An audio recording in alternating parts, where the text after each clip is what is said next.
Alright, I will be honest, I'm not a big fan of the Paper Mario games. Usually, turn-based stuff is not my thing, and in general the games are too slow for me. However, after Nintendo released Paper Mario the Origami King, I did get more interested since it seems quite dark and the art style looked amazing. It was the first time in years that Nintendo even got me slightly interested in a Paper Mario game, because a lot of the other ones didn't do the trick. And so, because some of you wanted Paper Mario content, I will take a look at the bosses of this game to find out which ones look the best, because that origami style can be mesmerizing. So let's take a look at the prettiest ones.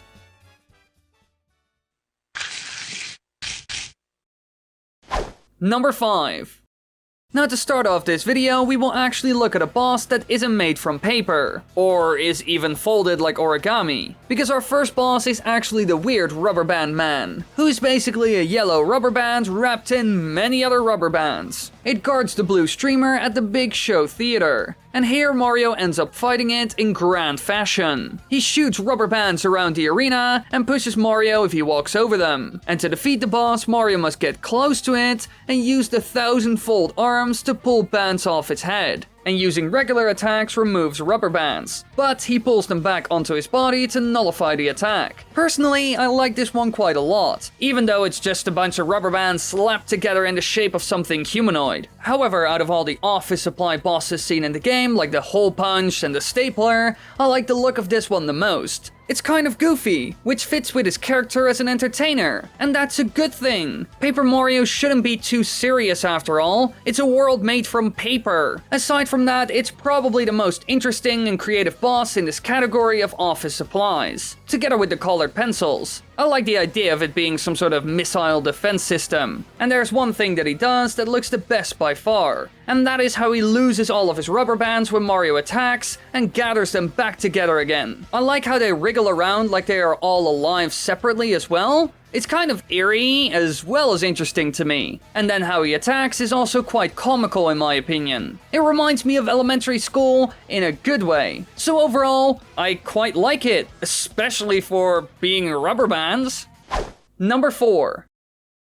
Alright, we finally made it to the very first paper-based enemy that shows off those beautiful origami curves. The Icevalumental, a gigantic beast that resembles some sort of origami polar bear, and the final one of its type that's encountered in the game. It resides on the mountain located on Diamond Island, and after its defeat, Olivia obtains its Bibliofold and gains the power to transform into it on certain magical circles. Now this creature is based on the white tiger, which is one of the 4 symbols of the Chinese constellations. Sometimes it's called the white tiger of the west, and represents the west in terms of direction and the autumn season. So where the design and concept of it originates from is already quite cool. It actually resembles something aside from a polar bear. Now sure, its design is cool. I like the look of this crazy origami polar bear. Especially the arms look really good. However, as soon as it starts to use its ice-based moves like the barrier and the huge spike ball, I started to like it even more. The whole theme works well, and this actually goes for all the bosses who are similar to this one. All of them are quite cool, and there are even more attacks and moves you can do that look even better than the ones I mentioned.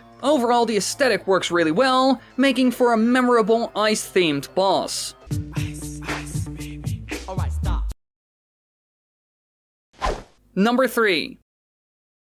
Now for our next one, we will again look at one of the mighty origami beasts seen in the game. And this is another very impressive one, the Watervalumental, which is a dragon with water-based abilities and is the second one you take on in the game. It resides in the shrine located on the Autumn Mountain, and just like the last one, after you beat it, Olivia obtains the Bibliofold and can then transform into it, being able to use its abilities. Now this creature is based on the Azure Dragon, which is one of the dragon gods who represents the mount, or, I can't pronounce this word, forces of the 5 forms of the highest deity. And just like the previous one, it's also one of the 4 symbols of the Chinese constellations. representing the east and spring season. Now overall, when you enter the arena of this boss, you're in for quite a show, seeing beautiful ruins and one crazy water show, with the water looking incredible, especially for the Nintendo Switch. And then this amazing looking blue dragon drops down from the sky, starting the fight. Overall, a quick introduction, but an effective and cool one. Now I gotta be honest, I have a weak spot for dragons. I almost always like them in video games when they're used as bosses, characters, or villains. For example, in World of Warcraft, I like Onyxia, Deathwing, and all others seen in the franchise. But even in Nintendo games like Super Mario and Zelda, we see super cool ones like the God Dragons and the Ruined Dragon. So because of that, I already liked this boss as soon as I saw it. And again, it does the whole theming right, just like the last one. So in general, I think it's pretty neat.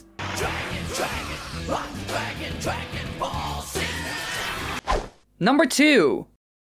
Now for this one, we will look at a boss that's very different from the other ones we have talked about. And we've actually seen this boss a lot in promotional material for the game. The Mega Paper Macho Pokey. A massive Pokey that you fight in the scorching sandpaper desert that looks stunning. Reminding me of something from my youth. But I will get back to that later. Before fighting him, you have to place something in the hole which triggers an event that creates a huge sandstorm with you being in the middle of it. A few large spikes emerge in the sand nearby. To no concern, but then it completely rises out of the sand to reveal a massive, much more intimidating Pokey. Now of course I think the design of this boss is fantastic, but there's a reason why I like it so much, and as you could have guessed, it's nostalgia based. Now people who have been watching my channel for a while know 5 things about me. I'm not a fan of Skyward Sword, I love Majora's Mask, Sunshine is dope, I suck at 2D platformers, and I live in the Netherlands. Now only the last one I mentioned is relevant here, because as soon as I saw this boss, it reminded me of a holiday we have here called Sint Maarten, which we celebrate on the 11th of November. Now its origin is a bit vague.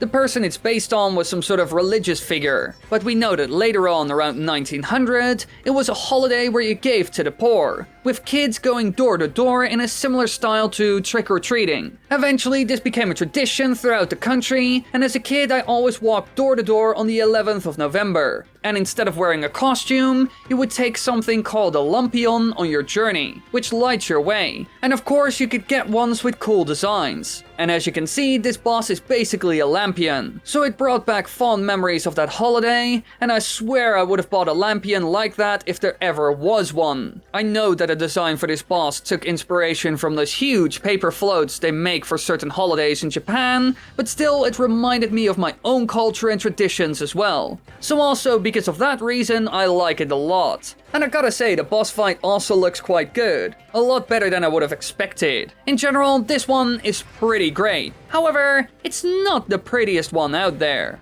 Move faster, Pokey! Faster! Number 1.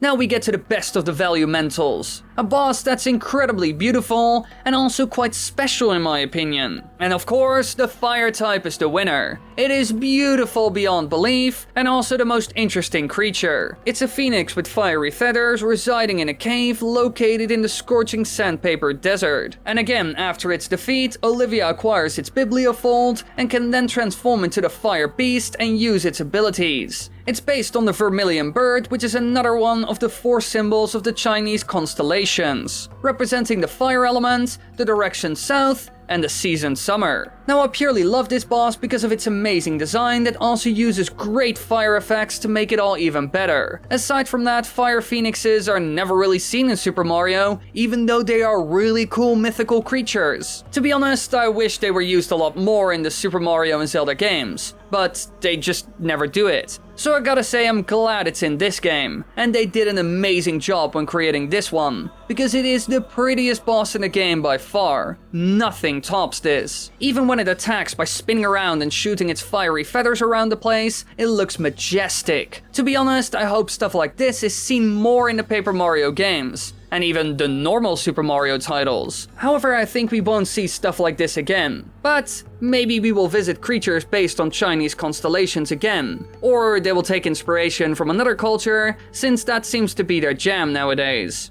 I mean, Super Mario Odyssey is also proof of that. But I guess we will have to wait and see. But for now, be sure to tell me in the comments which one is the prettiest according to you. Because I'm quite curious what you are all thinking.